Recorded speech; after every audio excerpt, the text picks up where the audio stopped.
আজকের ওয়েদারটা অনেক গরম লাগতেছে, আপনারা দেখতেই পারতেছেন। আমি এমনিতে হট আর আমি হট হয়ে যাচ্ছি। সবাই আমার গরমে আরো গরমে ঘেমে যাচ্ছে, আমি দেখতে পাচ্ছি সবাইকে। বাংলাদেশে এখন এর থেকে আরো বেশি বেশি খোলামেলা ড্রেস। আমি বলেছি আমারটা এমন কোনো সুগার ড্যাডি নেই যে আমি বলবো। আজকে আমার এই প্রোগ্রামে এসে খুব ভালো লাগছে, সবাইকে দেখতেছি, অনেকদিন পর সবার সাথে দেখা হচ্ছে। আমি খুবই কম এসে প্রোগ্রামে অ্যাটেন্ড করি, তো আজকে সবাইকে দেখতে পেরে আমার খুব ভালো লাগছে।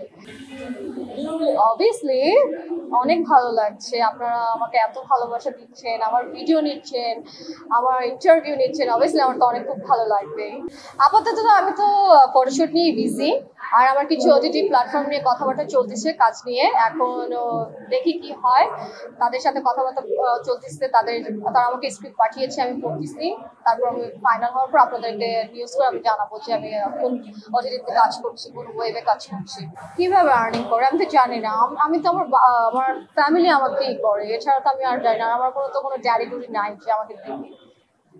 সো আর আমি হচ্ছে মিডিয়া থেকে কাজ করি, যা পাই ওগুলো দিয়ে আমি নিজেকে, ওটা আমি জানি না তো, ওটা আমি কি করে বলবো? আমি অন্যদেরটা আমি কি করে বলবো? আমি আমারটা বলতে পারবো, আমি অন্য কারোটা তো বলতে পারবো না, তাই না? আমি বলেছি আমারটা এমন কোনো সুগার ড্যাডি নেই যে আমি বলবো।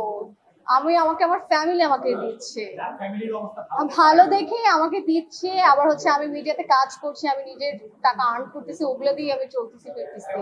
এছাড়া আমার এক্সট্রা কোনো নেই যে আপনারা যে বলবেন একটু পরে সুগার ড্যাডি। ভাই এই প্রশ্নটা আমাকে প্লিজ আর করেন না। এটা আমি কিভাবে বলবো? এটা হচ্ছে চার্জার পার্সোনালিটি। আমি তো আমার ফ্যামিলির সাথে থাকি, সো আমার ফ্যামিলি করে। এখন অনেক মেয়েরা আছে গ্রাম থেকে এসে ঢাকা আসতেছে, ইউনিভার্সিটি পড়তেছে, স্কুলে পড়তেছে, তারা হচ্ছে সবাই হচ্ছে মিডিয়াতে কাজ করতে চায়, মিডিয়াতে কাজ করার জন্য অনেক কিছুই করতেছে। এখন আমি তো তাদের বিষয়ে আমি কিছু বলতে পারবো না, তারা কিভাবে চলতেছে, কিভাবে তারা আর্ন করতেছে, আমার তো ওই সম্পর্কে আইডিয়া নেই। কেন আমাকে এই প্রশ্নটা করতেছে? আপনি আমার একটা জিজ্ঞাসা করেন। আজকের ওয়েদারটা অনেক গরম লাগতেছে, আপনারা দেখতেই পারতেছেন। আমি এমনিতে হট আর আমি হট হয়ে যাচ্ছি। সবাই আমার গরমে আরো গরমে ঘেমে যাচ্ছে, আমি দেখতে পাচ্ছি সবাইকে। সবকিছুতেই কিন্তু ভালো খারাপ সবকিছু মিলিয়ে আছে, ঠিক আছে? সব সাইডেই আছে। আপনি যদি জব করতে যান ওইখানেও ভালো আছে, খারাপ আছে, সবকিছুই আছে। মানে কোনো সাইড এখন কোনো দিক মানে নাই। যে কোনো আপনি কাজ করতে যাবেন সেখানে আপনাকে যে কোনো কিছু নিয়ে একটা অফার করবে, বলবে, কারণ আপনি একটা মেয়ে। এখন যদি মিডিয়ার কথা বলি, মিডিয়াতে তো আরো বেশি। এখন করার কিছু নাই। এখন যে যেভাবে পারতেছে সে সেভাবে কাজ করতেছে, যে যেভাবে পারতেছে সে সেভাবে কাজ করতেছে না। এখন যার মন যাচ্ছে আমাকে নিচে কাজে, যার মন যাচ্ছে না আমাকে নিচে না কাজে। কে বলেছে? বাংলাদেশ এখন অনেক উন্নত হয়ে গেছে। বাংলাদেশে এখন এর থেকে আরো বেশি বেশি খোলামেলা ড্রেস পরে। আমি তো আজকে ভালো ড্রেস পরে এসেছি, আমার থেকে তো বেশি আর খারাপ খারাপ ড্রেস পরে আসতেছে যাচ্ছে। সো এটা তো নর্মাল বিষয়। এখন সবার মেন্টালিটি আমরা চেঞ্জ করতে পারবো না। আমি সুন্দর করে প্রেজেন্ট করতে পারতেছি, আমাকে এত বাজে লাগতেছে, আমাকে বাজে লাগতেছে না।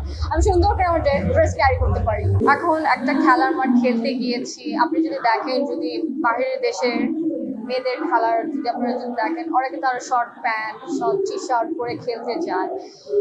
তো বাইরের দেশে কিন্তু এগুলোকে কোনো কেয়ার করে না, মাইন্ড করে না। এখন হচ্ছে আমরা হচ্ছে বাংলাদেশে থাকি, সো এক একজনের মেন্টালিটি এক এক রকম, এটা তো আমরা চেঞ্জ করতে পারবো না, তাই না?